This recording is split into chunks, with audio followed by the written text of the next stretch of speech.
So I have never been to Cedar Point. I see it over there though. I am a Kings Island season pass holder. I've never been to Cedar Point though, and holy shit, there's a lot of roller coasters. I know that they're supposed to have, I think, 14 or 15, and then obviously the dragster's closed, but I've never been. So come with me on this journey, and we're gonna go through this. I'm gonna give you an honest review of the park as I go through it. So we'll see you when we get in there. Okay, I'm in line for gatekeeper, and this looks like it's kind of a cross between the Banshee at Kings Island and Screaming Eagle at Dollywood, both of which I've ridden before, so we'll see. Okay, so that first drop, that's intense, but all in all, I'd give gatekeeper 8 of 10. Second ride of the day, I am in line for the Raptor. This looks like the Banshee at Kings Island for sure. It's a hangy boy, but if it's anything like the Banshee, it's going to be awesome. Okay, Raptor starts off slow. The first drop, really no thrill, but the thing is fucking fast. I was not expecting that. 7.5 out of 10. Both of these that I've ridden so far, pretty easy to get into. The restraints on the Raptor were really uncomfortable though. They were really, they were solid. Whereas the one on Gatekeeper, yeah, Gatekeeper, it's the same one they use on the Banshee at Kings Island, and it's really comfortable. Next up is Blue Streak, which, if I remember correctly, is a racing style wooden roller coaster like the Racer at Kings Island, which happens to be my favorite ride at Kings Island, so we'll see. Okay, so I was about to get on and they closed it, so never mind, to this, we'll come back to it. Okay, so with the wooden one going down, the next one up is Val Raven, which has this really steep drop. So let's give this one a go. So I am now at Val Raven because the other one closed, and I'm in the front row, which hangs over the first drop. That's a little terrifying, but I'm here to ride everything, so let's do it. Okay, Val Raven. Rode it in the front row. It had the comfortable restraints, so that was nice. The first drop was awesome. Hanging over the edge horrified me, but it's an insane first drop. Otherwise, pretty mid, pretty meh. 6 of 10. Next on the list here is Iron Dragon. It's the next one in my path. I'm just making my way around the park. Blue Streak is going to be closed for a while, so I just skipped over it for now. Iron Dragon looks like one of those boat rides like the Bat at Kings Island, and I'm afraid I'm not going to be able to fit in it.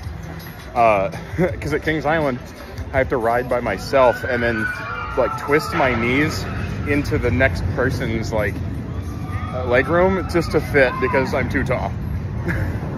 Let's do it. Okay, so I'm here getting ready to get on Iron Dragon, and I was told that it has more legroom than the Bat at Kings Island. Hopefully that's the case. Just finished up on Iron Dragon, and while there was more legroom than the Bat at Kings Island, and the first drop had a little bit of intensity, and it was a little enjoyable, and the end had a few quick turns that were intense. Otherwise, it was a pretty underwhelming ride, honestly. Maybe 4 of 10. Okay, I have now gotten in line for, I think it's pronounced Rougarou. Honestly, I have no idea what it is, although I am watching it a little bit from the line, so we'll see. Just hopped off of Rougarou. Decent ride. Got the uncomfortable restraints. Got a couple of fun elements. It's really fast for the inversions, but it beats the shit out of your head. It knocks it back and forth. So for that reason, 4 of 10. All right, I'm now in line for Millennium Force, which a lot of people consider to be the best ride in this park. But it's also the one that makes me nervous because apparently it has a really short seatbelt and I'm kind of a big dude. So we'll see. Just rode Millennium Force, and easily best ride I've ridden so far. People were telling me the seat belt was kind of a pain, and it was.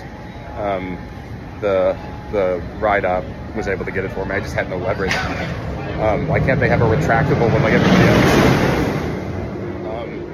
Yeah, definitely best so far. 9 of 10, at least. Okay, waiting in line for Maverick, and I don't know anything about it. Let's do it. Just got off of Maverick, and that thing like shoots you out, and it drops you straight down. That little thing packs a punch. Really fast, really fun. I'll give that a 7 out of 10.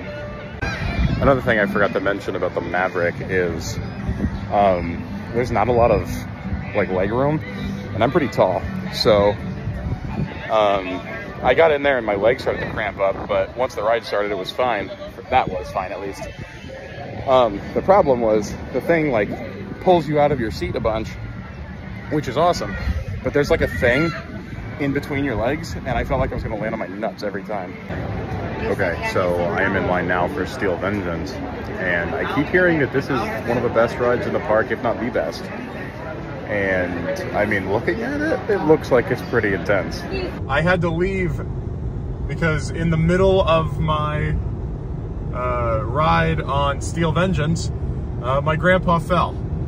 Thankfully he's okay, he had successful surgery. But I had to leave, so I'm back. And it's like 3 weeks or a month later or so, I'm back.